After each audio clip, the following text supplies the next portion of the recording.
Good day.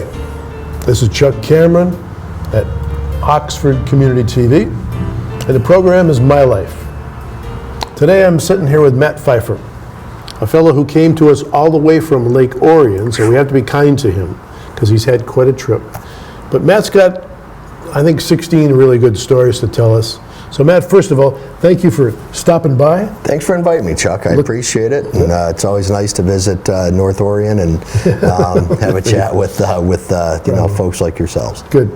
So we start, as I said, by asking you, what are you up to today? Okay. And then we'll drag you back a bunch of years to help us understand the things that caused you or helped you to be the guy you have become today. So tell us a little bit about what you're up to now. Feels like this is going to be a should I lay on a couch or something? Yes. Yeah. It's $160 an hour, and I'm looking for a check. Probably is. So today, I run a business in Lake Orion called Northern Wholesale Flooring and the Floor Trader Outlet. The original business was Northern Flooring and Interiors, and I bought that back in late 2003, early 2004. I run that business. That's my livelihood. That's how I pay my bills, and how I keep this beautiful facade that you see before you. I was going to ask. Yeah, I thought so. I do that, and I love our communities. And when I say our community, I look at Orion and Oxford as one. I was president of the chamber, and I did a lot to try and bring the chambers together, but there was some rivalry there that has been passed. I'm great friends with your supervisor up here, Jack Curtis, and you're an awesome DDA, and I believe that Orion and Oxford together are so much stronger and have so much more to offer when we look at us compared to the Birminghams, the Rochesters, I think of us as one. So the North Orion thing's just a joke that just won't die. It shouldn't. Yeah. That's good. We think of Lake Orion is sort of southern Oxford, so it works both ways. Quite a way. I see what you did there. You just kind of turned it slightly. It takes time. Right. Well, let's drag you back a few decades and talk about how you got started. A couple of questions. Tell us about mom and dad. Tell us about what life was like in your home. Maybe some memories that you might have that make you smile or wince. And tell us about whether or not you have any brothers or sisters. Let's start with growing up. All right. Well, my life in that world is a little complex. Mm-hmm. I did grow up, born and raised in Lake Orion, a little area called Keatington. In fact, my family bought the 12th house built in the first Keatington, which is now hundreds and hundreds of homes. That was where I grew up, and that's definitely where I get my that's my Orion roots. In terms of the family, I've got a little bit of an unusual family situation, and to not make it too muddy, I just met my dad for the first time about 5 years ago. Okay. And so with that, I also met new siblings, and I have siblings from growing up. So, I grew up with, there were 5 kids in the home, and there were, I had a stepfather, and so that was the upbringing. Now I have 4 additional siblings that I've met 3 of them. I have a dad that I've met, just spoke to him actually before he came in. I've met him once. I'm going to go out, planning to go out in December and meet him again. He's 93, just turned 93. He didn't know about me, and I didn't know about him until just a few years ago. The old DNA test started opening things up and raising questions, and so anyway, suffice it to say that structure is complex. When I think about growing up in Orion, probably the most memorable things, had some challenges with upbringing because of family situation, but we had a house fire in 1982. So I was 12 years old, 12, 13, and our house caught fire a couple weeks before Christmas. We had, there were 7 of us in the home, including 8 of us, parents, siblings, and then my sister's baby at the time. We had a couple of dogs and a cat, and we had to escape. About 2:30 in the morning, I remember, my brother waking me up. We were all coughing, and look out and saw the fire, saw the Christmas tree in flames, shut the door because we couldn't get out safely that way. One of my brothers, thank goodness, older brother, punched the window open, and we all jumped out of it from a second story into the snow and ran and ended up at a few neighbors' homes. And the good news was everybody got out, including our 2 dogs, our cat, my everybody. And after some recovery at a hospital, we all ended up renting a home back in Keatington within less than a week of that, a few days, and we lost everything. So like when you said to bring pictures to this, a lot of my pictures are from after. I don't have pictures from when I was young, but so I brought those from older. But we lost everything. But within about a week of getting into that home, we had everything, and it's one of the things that makes me love where I've grown up in Orion so much. We had the community came together, so we had people dropping off clothes, we had people dropping off meals, we had people set up a Christmas tree and put decorations on the house, and kind of get goosebumps thinking about it, but Christmas gifts under the tree, and we were all together. In that time, and so it was kind of an amazing thing, and that sticks with me today. It sounds like it was a good and surprising, amazing memory. Yeah. I mean, it was a horrible night that I remember clearly, but it was. I think it gave me a gift that I think I still carry today. Okay. So, Orion for school. Yes, I went to Weber Elementary and what we called at the time Junior High West, but at the time I was there, they were changing things up, and so Junior High West, they were putting us all together in a middle school, ended up at the old high school, not that fancy new one they've got now, and and I graduated from there in 1987. So when you're going through school, were there teachers or neighbors or folks that made a positive, powerful impression on you? I mean, there's definitely a couple of teachers, Bill Reese, who's still around, and he's retired now, but I got to work with him a bit in later years. I do a lot of volunteer work, including at the high school, and so still in communication with him, and Don Hoganson was another one who's still around and kind of involved in things, and he was definitely in that sense, a lot of memories from that.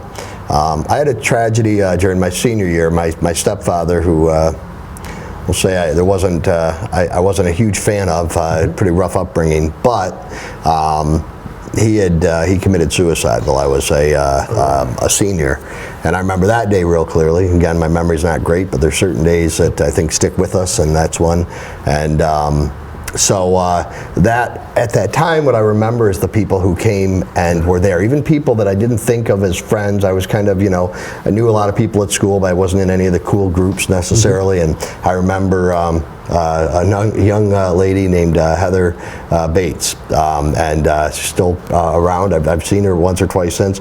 Came to the door and was just the sweetest thing. And I'm looking at this person who I don't even know.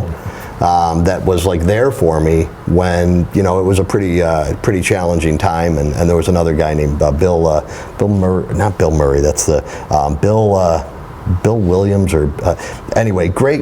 He was a friend of my brother's, but for whatever reason, that couple of days he was driving me everywhere. He was kind of making sure I got to the funeral and to things on time, and it was that was kind of a. So I remember the people that I didn't expect that were there, and how much that meant to me, and I made sure that both of them heard that from me then, not probably as strongly, but in later years, because it was a real gift. It was something I didn't have a close family and things there, so to have people that were there, especially didn't expect it, really, again, something that's really stuck with me in my life. Sounds powerful. When we get back, we're going to take a look at sort of the next phase of your life. When you get out of high school, what'd you do, where'd you go, and why? You got it. Stay with me. All right. We'll be back in a minute.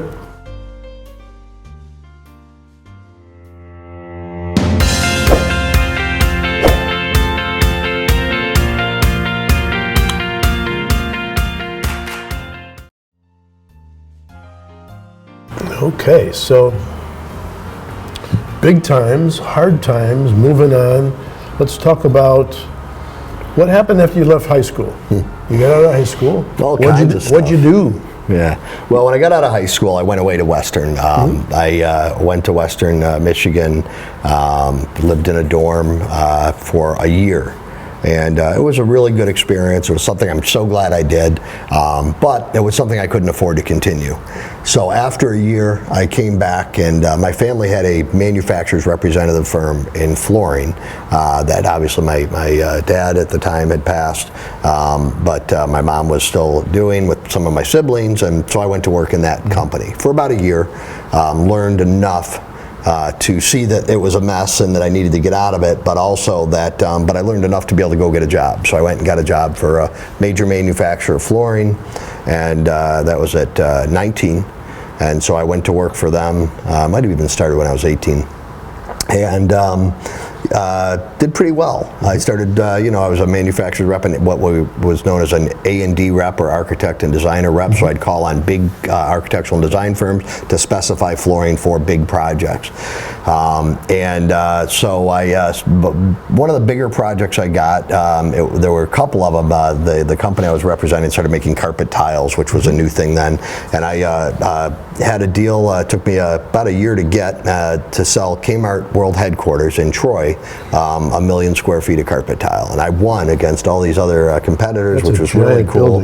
Yeah, 1 million square feet, and I also at the same time had secured a spec for University of Michigan, and so I was really had some huge projects, which meant had everything gone the way that it should have, would have meant hundreds of thousands of dollars for me at 19, 20, 21 years old. Unfortunately, the company I worked for, even though they had said they were making these products and having no issues, they were having issues, and it came to a point where I had to go in and walk away from all those deals. Ooh. So I had to walk away from hundreds of thousands of dollars. At that time, I'd done pretty well already. I bought a home at 19 in Royal Oak, and I was doing that for a couple of years. And then when they did that, I made the decision that that was going to be my life. If I didn't do something different, that's the life I was going to live, probably until I die, or until I'm done working. So I decided to shake things up. And I didn't have anybody in my family that did this kind of thing, but I always had this urge to travel. And so I bought a Eurail pass and a backpack. Did you? And a youth hostel membership, and a one-way ticket to Europe. And the ticket, it was $199, and it was one way, and you had to pick 3 cities you'd depart from and 3 cities you'd be willing to land in Europe. So I did that, and I remember the day I got the call that, okay, you're flying out of Chicago to Paris, and it was 2 days later. So I called and resigned my position with the company, and I'd already rented my home out. And I flew to Paris with a backpack and a one-way ticket, with the intention that I might go for a few weeks, a month. I had a girlfriend at the time. I'm like, I'll probably be, I don't know, but I'll be back, And then I really enjoyed it. And so that turned into me traveling just on that one trip to over 30 countries. I traveled around the world. I went for a year, all over Europe. Ended up just tons of stories, hitchhiking with a child star from Little House on the Prairie in the later years of that. His name was Lindsay. We hitchhiked all around Ireland together. I traveled all around Europe.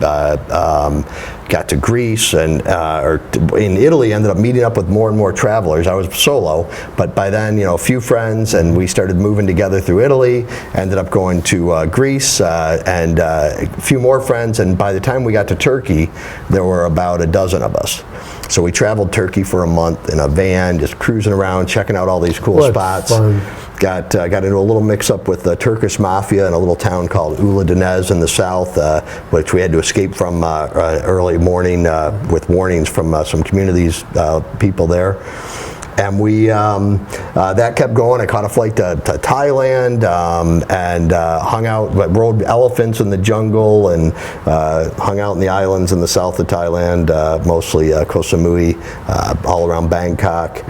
Then caught a flight down to Australia, which was one of those places that I always had dreamed of going. And I ended up in Australia. I was selling roller window shutters over the phone in Sydney. I had a little apartment in Sydney. in a halfway house, basically shared bathroom, shared kitchen. It was awesome because I was dating a girl there back then, and then and you had this quaint American accent. Yes, it was. I Stand tell out you, in Australia. if you, which camera? If you're a young man and you have the urge to travel and you go to Australia as a young man and just talk and be be a polite, good human, you'll have a good time. You'll meet a lot of new friends there. And so I had a great time down there, and ended up, I was selling books in the outback, door to door, knocking on doors out in 100-degree heat with a leather Cobra hat on, and selling books. So great experiences, and then came home and wasn't ready to go back to normal life. So it just kind of rolled into, I went back to Royal Oak, rented an apartment downtown, ended up selling my house. So I bought a motorcycle, which I'd never ridden, because I had a cool roommate, Vance Bennett Remodeling here in Oxford, actually, now. And we reconnected many years later, just recently. But he was a motorcycle rider, so I saw him with one. I'm like, yeah, I want one. I went and bought the same motorcycle. He had to drive it home and teach me how to drive it. Right. And then it's good to have friends. Packed up a pack and drove cross country. Spent 3 months cruising around the U.S. on my own, staying at youth hostels still, because I kind of was comfortable there, and I knew I'd meet people my age. What a great way to travel alone. And then I shipped the bike out to Maui, and I lived in Maui for a year. I ran a health food store, and I planted palm trees on the weekends, jumped off waterfalls at lunch. It was a heck of an experience, and it was literally a year that I lived there and kind of got the island fever. And now, while you were doing all that, were there folks that you met along the way that had an influence on your life? I think the most, in all those travels, and unfortunately we didn't have the phones then. I mean, my camera was film, and a lot of it got ruined going through X-ray machines and stuff. And then I had another fire which came later. But what I met was people that were out exploring the world, living life, not really worrying about what was going to be in their future, and just gained such an appreciation for being that free and being. And I love travel, love to experience things. I mean, walking through ancient Rome, or in Turkey, all these incredible historical sites and beautiful architectural features. I just think it's so fascinating, and then meeting people, even in other languages, but still communicating. It is such a gift to see how good we have it. I always wanted to come home, always excited to come home, but there's a lot of things we don't get here. A lot of things we work, and that's our focus, and then we have what we get from working. They have what they enjoy, and they work to make sure they can do that, but it's in reverse. The priority is enjoying life and being with family and friends, and I think that's a beautiful thing. It's a different approach when you work to live instead of when you live to work. Yeah. So, yeah. Well, we'll take a little break now. We'll come back and we'll figure out what the last maybe 10 or 15 years have been about for you. I suspect we could talk a long time, but it's been fun so far, so thanks. Stay with us. We'll be right back.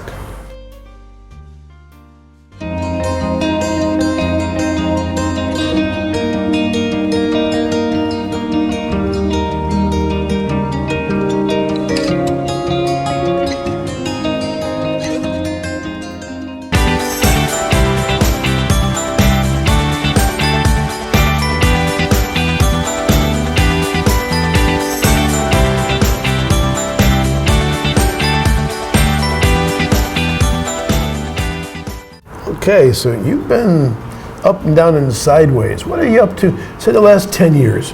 Tell us a little bit about what you're up to in the last 10 years. Well, I mean, my life changed a lot. For one, I mean, I have had a divorce. So I divorced almost 5 years now. Very good relationship with my ex-wife, and we're both, it's all about our kids, which are young adults now. So that's been a big part of my life because I've moved and moved to a very different lifestyle, and so that's a big focus. But really, business is what I do so that I can do what I want to do, and I love helping in the community. So So, starting from when I bought the business back in 2004, which is going a little bit longer than your time frame, we started doing Packages for the Troops. And Packages for the Troops was a charity that started with the Plower family, because their loved one, their son, brother, cousin, Raymond Plower, was killed by a roadside bomb while serving overseas during those conflicts. And to honor him, the family wanted to give back. And so my first foray with my business, saying, you know what, we got to do things, was them trying to get goods together to ship packages to try and brighten the lives of folks who are serving overseas in tough positions and tough times, and honor their loved one, Raymond. So we started Packages for the Troops, and we became, first thing I did is I just said, hey, I'm a drop-off spot. You guys want to send anybody who wants to bring stuff here, and we'll collect it and we'll help organize. That built into about 5 or 6 years of Packages for the Troops. We were sending somewhere in the range of 1,200 packages a year, and we were sending them to soldiers that were serving, and a lot of them in remote spots. So we had soldiers, friends of Raymond's, and we'd put a flyer in every box talking about Raymond and why we're doing this. We'd get from these soldiers, we'd know exactly what they needed. They needed some footballs, some magazines, some hand warmers, some beef jerky, all the things that they wanted. We had women's boxes, men's boxes, and it became a machine. Yep. So we would, for a couple of months, that would take over of collecting goods. Then we'd close up on the weekend. We'd package boxes. We'd have a whole production line, get these packages done, and then we had the post office would actually come to us and pick up right at my store. And it was just such a beautiful, emotional but very beautiful time. Sure. And that led to, okay, if I can do this, what else can I do? One thing does lead to another. Yeah. And the family, once the wars started winding down, and that kind of ran its course, and they needed a break, but the kind of ship had sailed. So we started doing things like coats, hats, gloves for people in our community that need them. So we do that every year, and thousands of pieces every year we collect and then distribute. So that's something that we spend a lot of time in. When COVID hit, got very involved in feeding people. We have a Forgotten Harvest truck that comes every week since the beginning of COVID into Lake Orion, and now I run the volunteers on that. That's every Monday. If anybody needs food, no matter what your circumstances are, you can be it just doesn't matter. If you need food, you show up on a Monday morning at Woodside Bible in Lake Orion. You show up about 8:30. We will load your car with groceries, and then we built out a pantry there to supply the people who couldn't make it there or needed more. So we do that there, and then I also work with Constance up here at First Emmanuel, and I deliver food to her every Monday after the food truck. I've cooked for that once, but I like to cook, and I cook from scratch, and I wanted it to be all natural, fresh vegetables, all that. It was a lot of freaking work. Yep. And so I haven't done that again yet, but I try to support them with food to make sure their pantry has food and that they have food to cook if they need it. So for their to step in there, Yeah. You've got a business, which is floor coverings and related stuff, and that business then, if I get it right, enables you to do a lot of things that are people in need related. One thing generates It enables me is one way to put it, and it's true. If I don't have my business, I don't have a trust fund. So if I don't have my business, I can't do anything. But I feel it's my responsibility. I live in a community that has given me enough to be able to have a home and raise my kids here, and I feel I wouldn't feel right at all if I wasn't giving back. And I encourage any business owner, anybody that is in the community, that it's all of our responsibility. The stronger our community is, the more that people in our community have a good life, the better our businesses are, the better our lives are. And so I just think it's our responsibility. If we were to put into the design of this program some information about your contact information, if people had some questions about how to get involved in this sort of thing, would that be something you'd be okay Absolutely, with? Yeah. And if you're on social media, you probably already are annoyed by me because I'm on there asking for things regularly. If I'm not promoting my business, I'm asking for help, which I'm asking right now. you know, and I don't want to really get into it, but it was a real honor to be involved and to be able to make an impact, the events from last year. And so, you know, again, I think of us as one community. I'm an Orion guy, but I am Oxford as well, and so we've been really blessed to be able to help in that regard as well. So I just think if anybody ever wants to be involved and help, you know, I do have a nonprofit called North Oakland Strong.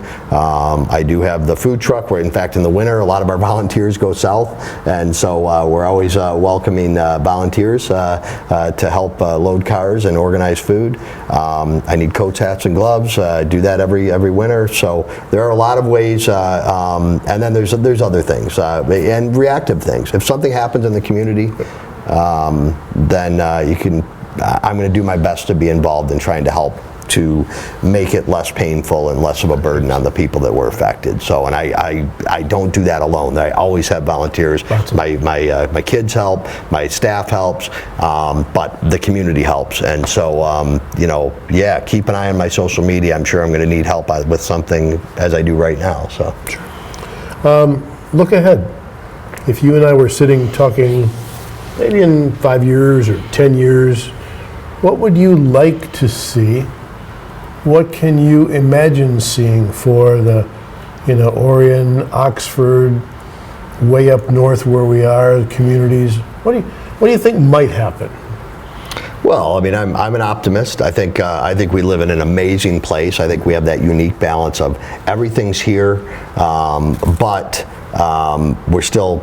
You can know everybody, you can be very involved, or you can disappear if you need to. And I think that's an unusual balance that you don't get in the big cities or the highfalutin places. So I think no matter what, our growth is great right now, but I think our growth is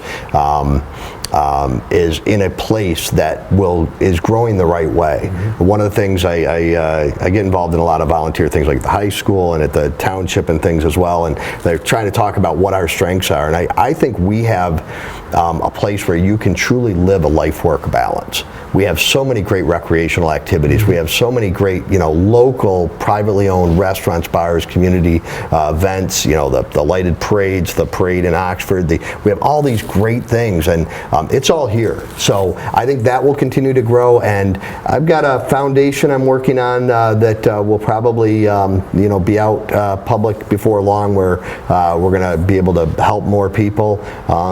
And then who knows? I don't know. I like to serve, and there are some other ways that I'm considering that I might, you know, be able to do what I love to do.